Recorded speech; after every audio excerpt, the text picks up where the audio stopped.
Hello, my name is Mike Higgins. I'm the editor of The World Today, the magazine of Chatham House. Our winter issue is out now. One of our big articles is The World in 2026. In it, experts from across Chatham House assess the crunch moments and big issues of the year to come. And I'm delighted to say that 4 of those experts are joining me here in Chatham House's wonderful library to dig into some of those big issues.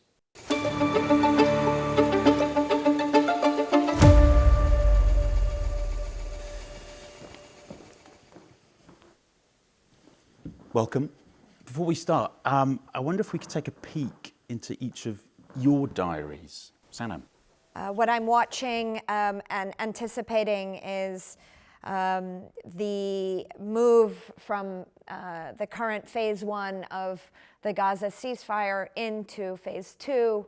It requires a lot of concessions from Hamas to demilitarize, Israel to withdraw from Gaza, the emergence of a board of governors, and the coming together of an international stabilization force. None of this is easy. It's a lot of behind-the-scenes maneuvering and diplomatic pressure that has been underway. It should materialize in January, February, but we don't quite know when. Right, a lot on your plate. Creon, how about So I you? think the key thing for me is whether countries that are not the US and not China begin to get together to create a system to sustain trade and investment globally, drawing on the rules of the past, but also improving them for the future. But in a world where they say, actually, we're not going to go down the US route of very high tariffs, protection, asymmetric deals. We're not going to go down the Chinese route of subsidies. We're actually going to continue with what has been an extremely successful system over the last 20 or 30 years. A potential third way. Right, thank you. Orysia. Well, I'll be watching whether there is indeed a capability of Ukraine jointly with Europe to defend the basic principles of rule-based order, which is that the borders cannot be changed by force. There are statements that this is the principles that they are ready to defend, but we'll see whether this will materialize as part of these negotiations that are going on. And also, I think the package of funding for Ukraine, for its budget and for its military and for its sustaining its critical infrastructure will be key, and that includes Russian sovereign assets. Tighi.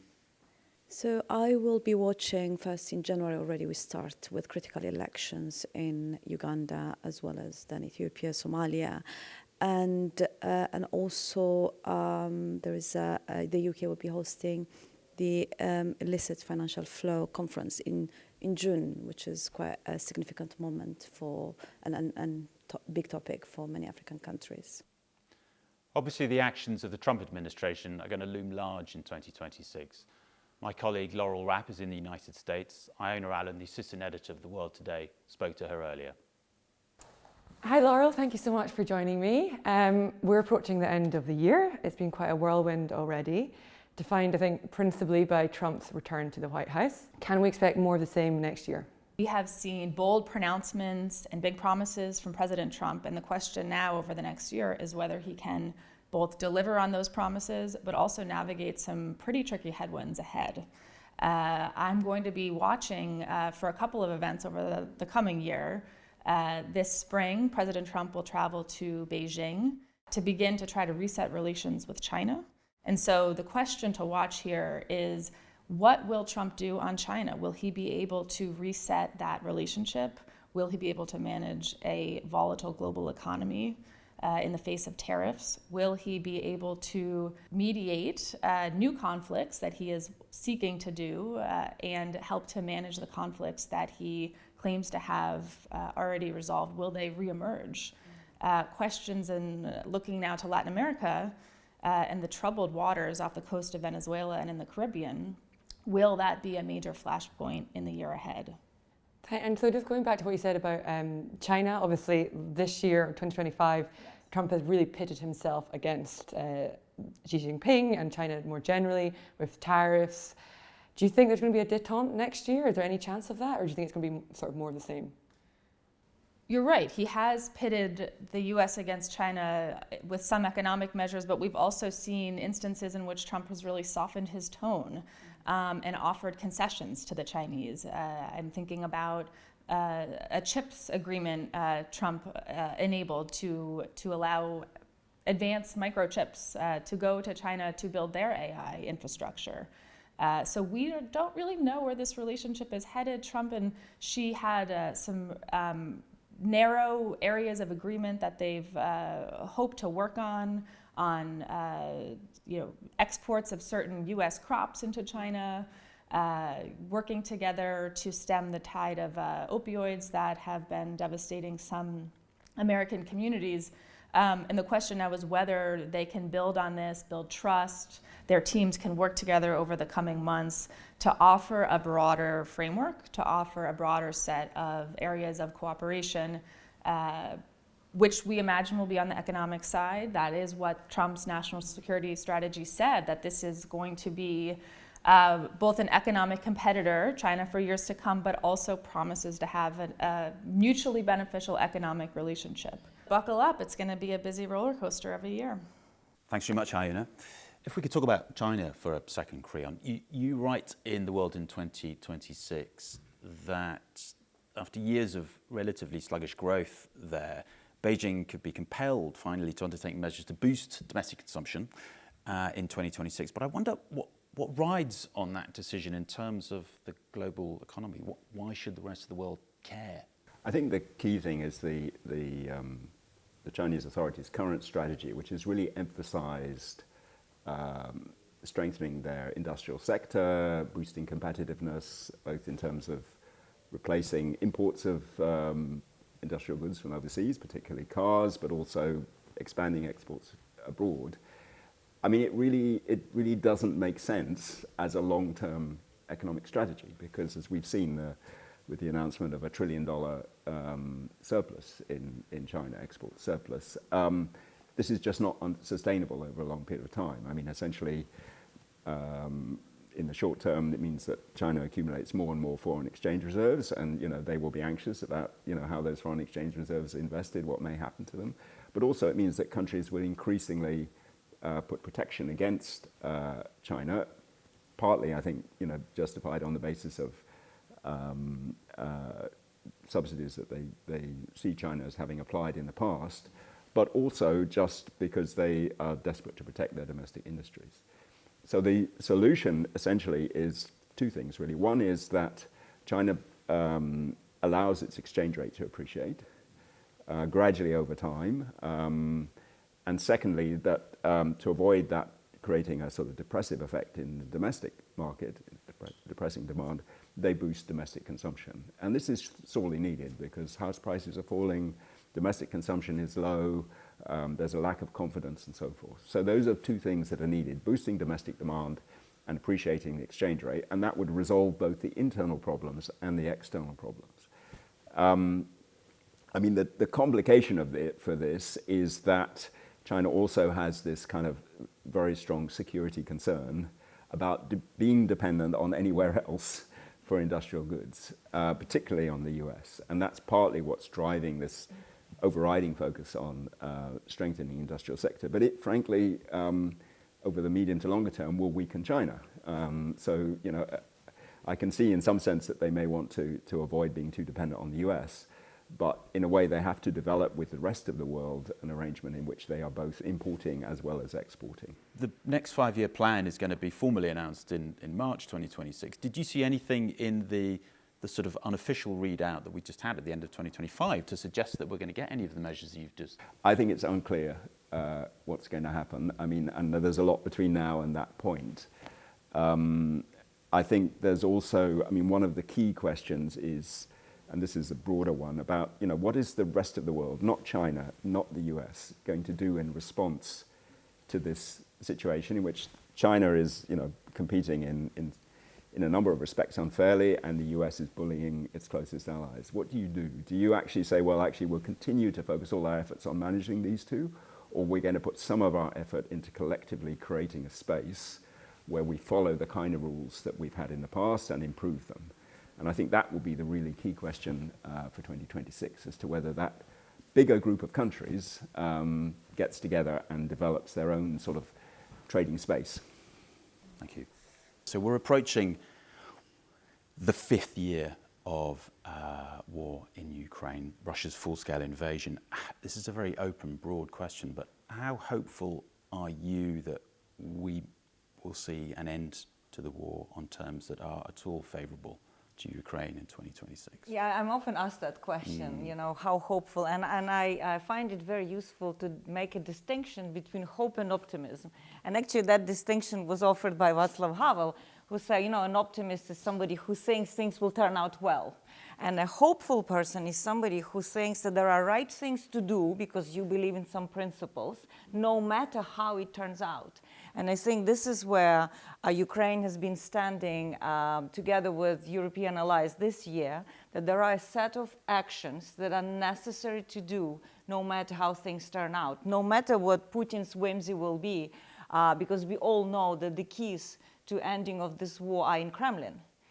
This is an unprovoked war of direct aggression against a European country. So I am a bit more hopeful, as I said, if Europe and Ukraine jointly, for example, implement that plan that we have seen this week in a declaration of European leaders after the meeting in Berlin. And what that plan tells me is that there's a very important sentence about the not changing borders by force. It's not about so much territory, because Russia has the largest territory in the world. They don't need less than 0.7% of Ukrainian territory. They want to impose a new rule in the world where borders can be changed by force, and the superpowers like China and, for example, America will recognize it. So this is the principle that Ukraine and Europe decided to protect. Whether they will protect this principle is up to see next year. Thank you. Tiggy, if I can come to you, there is at least diplomacy and talks, substantive, we hope, around ending the war in Ukraine. There seems to be very little of that around the war in Sudan between the army and the rapid support forces. Some 12 million Sudanese we know have been displaced since April 2023. Is there any glimmer of hope we can look to in the coming year, or are things likely to get worse before they get better there? So just as Orysia, we have to remain hopeful, right? There is no sign of optimism at the moment. For the war to end, there are a number of actions that need to happen, a number of things that need to happen, involving multiple actors. First, there is a need to shift from the military stalemate to genuine political dialogue, and that is not taking place at the moment. That means pressure, genuine pressure on the warring parties, the Sudanese armed forces and the rapid support forces, to halt military confrontation to begin. Where's that pressure going to come from? The pressure will have to come from multiple actors. Both parties are closer to different international actors that are supporting them, including regionally as well. But the regional diplomacy itself needs to shift towards civilian protection rather than the current more geopolitical interest-driven diplomacy that we're seeing. Ultimately, there's also the war economy that needs to be stopped. This includes the external flow of arms, as well as the resource financing that is prolonging the war. So we know that some of those regional actors are playing a huge role in Sudan. The United Arab Emirates, though it denies it, is influencing and supporting the RSF. I throw this question open to Sanam as well. What pressure from within Africa internationally in the Middle East might be brought to bear on, say, the UAE, if any, to try to get them to act in a better way? Well, I think what we've seen over the past few months, particularly after Crown Prince Mohammed bin Salman visited President Trump in the White House in November, has been pressure on the UAE, but on all of the actors that have instrumentalized this war for their own purposes. There's talk of perhaps expanding the Quad format that includes Saudi Arabia, the UAE, United States, and others in order to internationalize a process of dialogue. I think what's problematic, of course, is there is still this ongoing support from external actors, but secondly, we're just bouncing from war to war, and the international community is busy with domestic crises. Conflicts have multiplied globally. There's bandwidth and capacity issues, and unfortunately, Sudan is, not currently on the Trump to-do list in the way that Ukraine or perhaps Middle Eastern conflicts are. January, of course, marks the first anniversary of the second administration of Donald Trump, which has been disruptive in many ways, some of which we've touched on. I wonder who around the world, if anybody, is getting the measure of dealing with Trump and his administration, and how might they use that to their advantage. Sanam,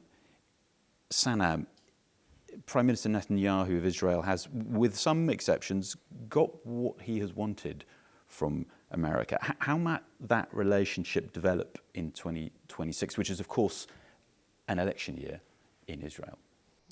That is an important relationship to watch.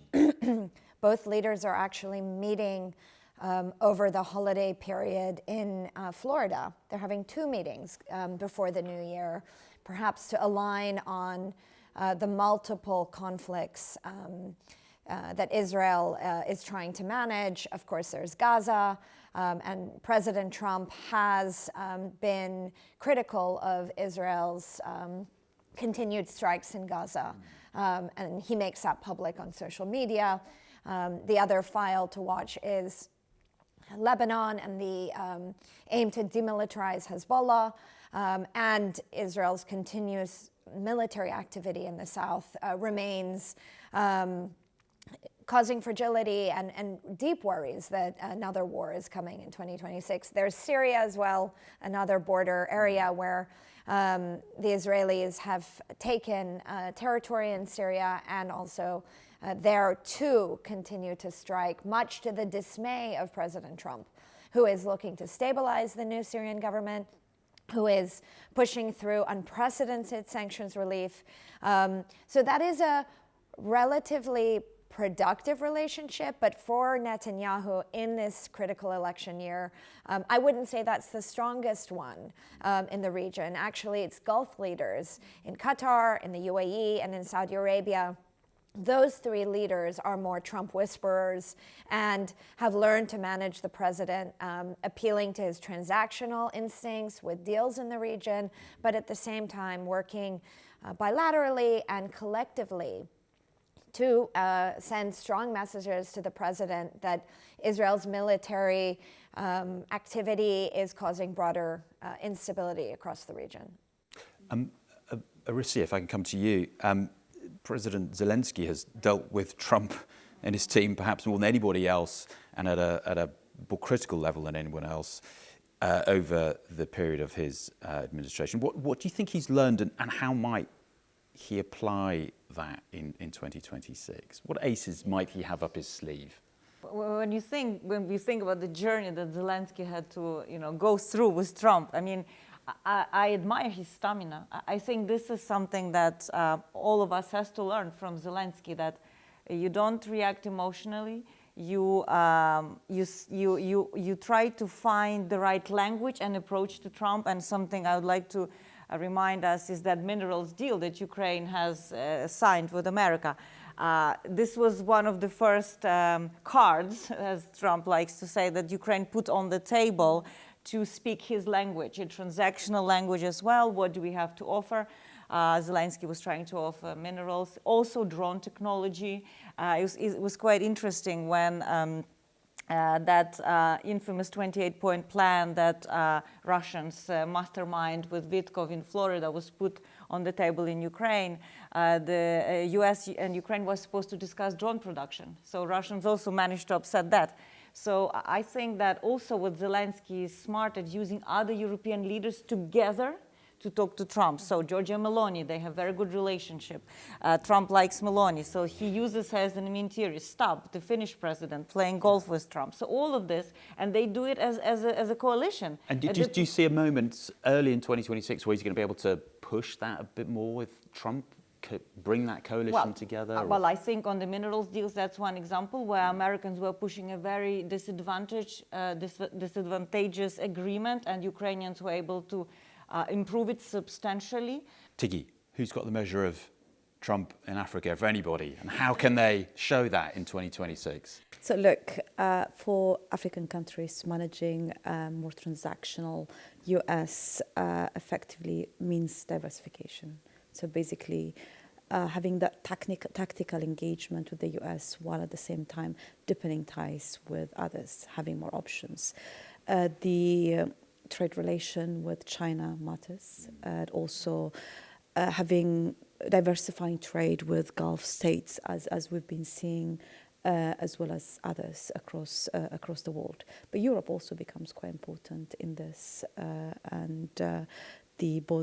most notably the EU, but the UK also has just launched its New Africa approach, which is about less of aid-centered development and more on trade, which has been a key ask of African countries. So that there are some countries that have shown positive sign of balancing act in that way. Kenya, for example, stands out, but also Angola, who has really deep ties with China, but in June 2025 still hosted the US-Africa Investment Summit. So there are countries that are learning to navigate it, but it's work in progress. If I could just add, I mean, Please I think each country in a way has a different approach. I mean, I don't think there's one single approach. I mean, it's notable how, for example, Lula in Brazil has stood firm, and actually Trump has conceded in terms of removing some of the tariffs on Brazilian agricultural exports. India similarly, I mean, Indian growth is now the strongest growth amongst the major economy, despite Trump's approach. I mean, in the UK, people said, well, actually Starmer did very well, but then we can see the tech deal, running into the ground. So I think it's really, each country is going to have to take its own approach. There's no one approach. The other thing is, dealing with the US is not enough. I mean, you have to deal with the US, but just spending your whole time dealing with the US is not going to be sufficient for the rest of the world. And I think the sooner everyone recognizes that, the better. I would very much agree with that. And I think that many geographies, countries across the world are finally waking up to the reality that, yes, there is a need to lobby and mobilize and create these coalitions of the willing or capable. But at the same time, this is a critical year in the US. This is the year we find out if President Trump is a lame duck or not. And that will impact the way leaders engage with him. It will impact his crisis or peace building processes underway, but it will also very much impact how countries and leaders around the world see him and deal with him, and we have to watch that. That's a very good point. Just one more point on Trump and China, Creon. It would seem to me that that's one country that definitely seems to have the upper hand with regard to dealing with America. Their ability to leverage the ban on critical minerals and rare earth metals, then Trump lifting the ban on high-level chips sales to China. We know that there's a Trump trip to Beijing in April. How do you see that ability of China to handle Trump rather well playing out his administration in 26? Yes, I mean, there were two economic blocs that could realistically have retaliated against the US with chance of success. So China was one, the EU was the other. And as I said before, the EU chose not to do so for very good reasons. China did, and as you say, they've also deployed critical minerals and so on, but there are still very high tariff rates between China and the US, in the 30% and so on. So it's not as if, they have the same trading opportunities as before. So, and as I say, there's kind of, I think, some really important structural problems in the Chinese economy. So while it might seem in the short term like China is is playing this very well. I'm not sure that it's actually going to be successful over the medium to longer term. I mean, but their strategy is clearly to face down Trump, and that I think links to the fact that obviously they have the opposite of the EU in terms of security dependency. They're very concerned to ensure that they are, they're not dependent on the US in the future, and that enables them, gives them more options in terms of how they respond in the trade space. I want to close by inviting you, though not compelling you, to perhaps offer a few moments of hope in 2026, where you can look forward and say, this is a moment where we might see some progress in your area. Tiggy, I wonder if I could start with you. Where do I start? Okay, so there are some positive, like there aren't moments per se, but I would say the continued expansion of interest in Africa's minerals, but also Africa's consumer markets, despite the global uncertainty, is still positive. But what I would hope to see is more unintended positive consequence coming out of this, and that's maybe more African countries increasing intra-Africa trade, so that more deeper regional integration as a result of this. It won't happen next year, but perhaps it's a start towards a more longer term. One thing that we're witnessing is there's a sense of political renewal with younger generation asking for more accountability. And again, to see results in 2026 might be difficult, but it's a start of a journey towards more demand for accountability that might have a more positive long-term impact. One more thing. Yes, please do. In terms of what I would like to see, it's a pathway towards civilian-led governance in Sudan, as well as some vision for long-term economic reconstruction. I think we really, because it doesn't get as much coverage as some of the other big conflicts, Ukraine and Gaza, we underestimate not just the civilian casualties and displacement, which is huge, but also the risk to regional instability.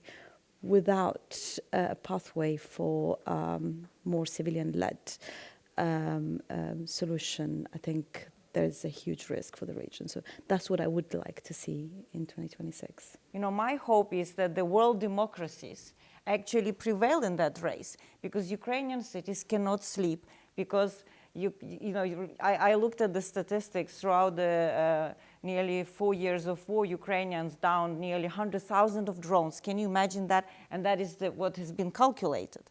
Ballistic missiles. So right now we are seeing the arms race for new technology that will define the future of conflict. This week, Ukrainian undersea drone has destroyed Russian submarine. This has never happened before. These Russian submarines are used to launch missiles on Ukrainian sleeping cities and on its critical infrastructure. We are equally not protected in Europe from those missiles. Ukrainians are trying to develop the new technology, and I do hope that we jointly with Europe and hopefully America have an arsenal in our kits that we can neutralize aggressive states such as Russia, and so they simply are not able to wage war. They may have intention, China may have intention, Russia may have intention to wreck the world, but the world democracies have means to defend the rule-based order. And I hope that Ukraine can be leader on this forefront, together with European means, resources, and also technological innovation, because we will not have secure world if we cannot defend this world militarily. Thank you, Orysia. Creon? Well, I'm an optimist actually coming from an economics point of view, because the nature of either the world economy or national economies, if you stop shocking it, it starts to grow.